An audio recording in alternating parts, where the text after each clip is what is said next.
Welcome to the School of Soul. We're doing a video series on the coronavirus. And what we'll be talking about today is how the soul impacts our health, whether we know about it or not. And I'm here with my colleagues, Kathy McCommon, Deborah Shalette Wilson, and I'm Ann Riddels. So ladies, the coronavirus is a soul communication. Absolutely. Yes. It sure is. In fact, think about it. Where does the coronavirus seem to have its biggest effect? In the lungs. And what are some of the emotions that the lungs hold that are not real, that can cause us to be not feel too well? Sorrow and grief. We talked about that the last time. And it makes sense because the lungs are moist. Mm-hmm. And when we're sad, we cry. That's right. That's right. So let's see, what are some of the things that the lungs require? Well, for one thing, the lungs require a lot of water. They have to stay hydrated. So think about how fluid are you in your life? Are you rigid? You know, you're just unbending. Or do you have a lot of fluidity? And you can think about some of our previous videos in the younger stages of soul development, you know, mineral stage, vegetable stage. Yeah, rigid, you don't want to move. So maybe your soul is, someone came down with coronavirus and their lungs became, hard. I think that's one of the symptoms of it. Then perhaps your soul is communicating to you a stage of soul development that is the younger stage. Let's see, what else? Another thing to do with the soul or the lungs is that, of course, it holds the feelings of sorrow and grief. So what part of yourself is your soul communicating to you about sorrow and grief? And that's a good point, because so often we're living in just a part of ourselves. Mm-hmm. And I'm okay, I'm happy. Yeah, but there's another part that's still grieving. Mom, dad, wrong career decision, mm-hmm. big mistake. Mm-hmm. Mm-hmm. There's a thing called the silent cry.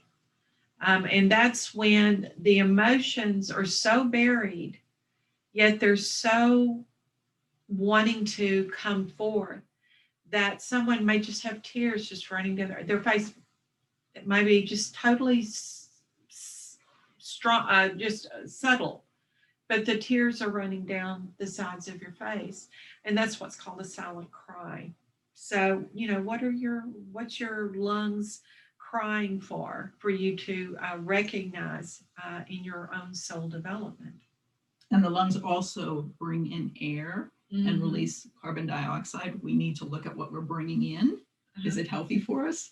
What are we releasing? Mm-hmm. Are we getting rid of the toxic mm-hmm. things in our lives? Yeah. Mm-hmm. Are we releasing things? Or are we just holding on? We holding on to the past? Or we holding on to grievances that we have, from other people, unforgivingness, mm-hmm. Even unforgiving of ourselves for some of the mistakes maybe that we've made, things that we regret. I like to think of the term of staying well grieved. Not that I can grieve anything in advance, but as I experience life and grieving comes up, to express and to feel is to not hold it back. Like I was taught when I was a kid, big girls don't cry, mm-hmm. Boys don't cry. Boys don't cry. I mean, we're taught to suppress our emotions, including grief and sadness. It's put on a happy face, Let me see that smile. And those feelings that are unexpressed always mm-hmm. get lodged in the body somewhere or taken out on other people.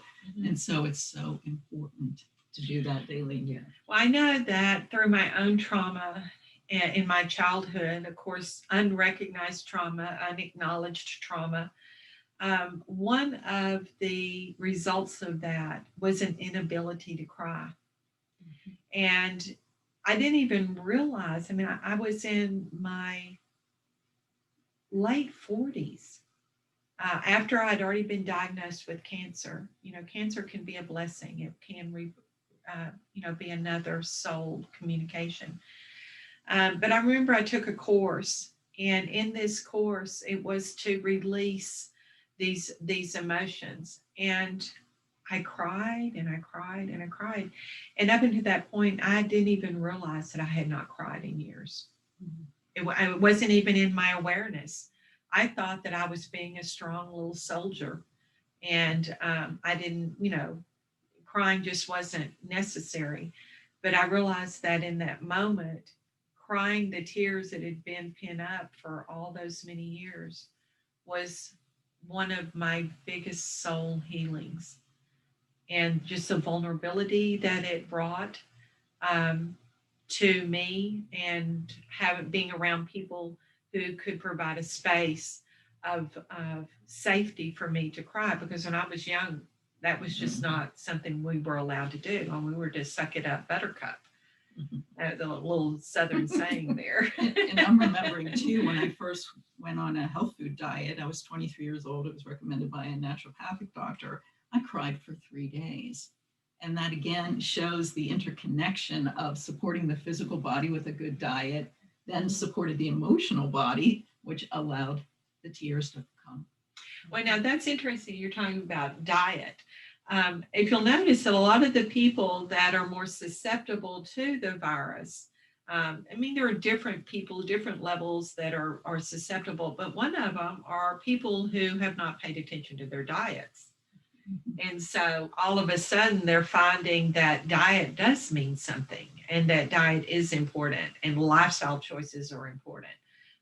Exercising, proper sleep, just taking care of, meditation. People who have never meditated in their lives are now seeking out the benefits of meditation, knowing that it calms the body down and that it helps to do introspection, to look inside and see what's going on. So there's a lot of blessings that the coronavirus has brought to society if we can just embrace them without fear and know that all of it is sent for the benefit of humanity's global consciousness, because we have been a very ill global society. And I would add a healthy fear, in that the fear often gets us to make some healthy changes, like meditating or a good diet. And I would add too that the diet needs not to be just a physical healthy diet, but an emotionally healthy diet, a mentally healthy diet. Yeah, because our thoughts, affect our emotions, and that affects our heart, which then affects our brain and our gut. So they're all intertwined. And from the heart math training that I've had, it's really helped me to realize how important it is to connect to my emotions and to feel them, whatever they are. They're not positive or negative. They just are energy. They're an energy that's reflective of something happening in my life that I need to pay attention to. And so my emotions are guides to me in determining where I'm at in my own growth and development, and pointing to the direction of what do I need to, I guess you could say, face up to. What do I need to embrace? And is there things that I haven't grieved and sorrow that I still have within me that is important to express and integrate that into the emotions in my life, so that, that frees me from some of the toxins that I may be carrying in the inflammation. Inflammation, right? Yeah. Like a sore throat is common with the coronavirus affliction, and soreness, the very word, I'm sore at you, is anger. So how are we holding back our voices that we're angry? What are we saying that isn't true to our nature and it's making us angry? What are we tolerating in our lives that is causing systemic inflammation in our bodies, that's being manifested through the virus, that's making us angry, that we're not talking about? Whenever I hear the word inflammation, I think of anger that's been held inward, and it's causing problems. Right. And it keeps us from connecting to our voice, because as we connect to our voice, and we're able to express some of that which has been held back. Yeah. Have you ever woke up and you've lost your voice? Oh, Mhm. a voice. Oh, God. Well, did you ever think about looking in your life and seeing where in your life that you have recently or over a period of time and it's finally come to a head that you've not been speaking your heart, your needs, um, your truth? And that's just it. If people just understood that every physical symptom is a soul communication. And when we hear it and do what our souls are being asking of us, then we don't need the communication anymore. The symptom goes away a lot of times. Or it brings us into a situation where we need to meet this doctor. We need to undergo this particular treatment. We need to change our diet. We need to add a supplement. Path. Yeah, exactly. So it's communicating the actions that we need to take, Mhm. new actions, not the same old action over and over and over. But when we keep having the same thing happening over and over, to me, that's a communication that, time to make a different action, take a different action, because this one's not working, obviously. Well, when we were talking about this particular video today, and we were talking about, how are the symptoms manifesting in the world to soul communicate with us, beliefs came up. So some of you are familiar with our work, our belief work. We each have our own individual way of helping people with beliefs and getting clarity and transforming those. And so beliefs are things that we said during times of trauma, usually. And so what kind of beliefs do the lungs hold? That's what I wanted to do, because that's, I'm in a theta practitioner. So we have a lot of statements on beliefs according to the body systems. So I'm going to give you a couple of the beliefs that are in the lungs. And look and see if any of these ring true with you. If so, write them down. And it could be a different belief. And remember, beliefs are neither right or wrong. They're just beliefs. They're beliefs that you create, often subconsciously, mostly subconsciously. And so don't make yourself wrong for any beliefs that you have. They're just beliefs. So one of the beliefs is, I am a victim. So are there areas of your life that you're playing the role of a victim, or you feel like you're a victim, or you feel like somebody's victimized you?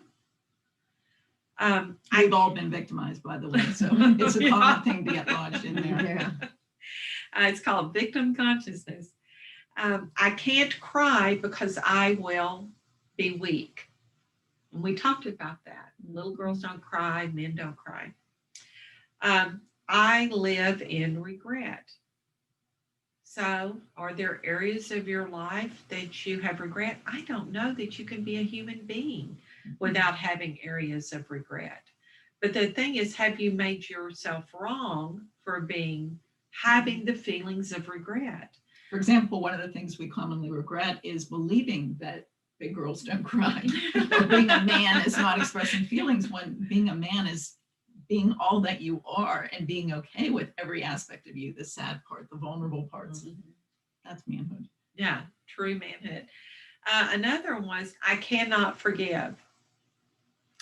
Sometimes I think we find it easier to forgive others than we have the ability, or we find it more difficult to forgive ourselves, because we all make mistakes. We all do things that we wish we hadn't done.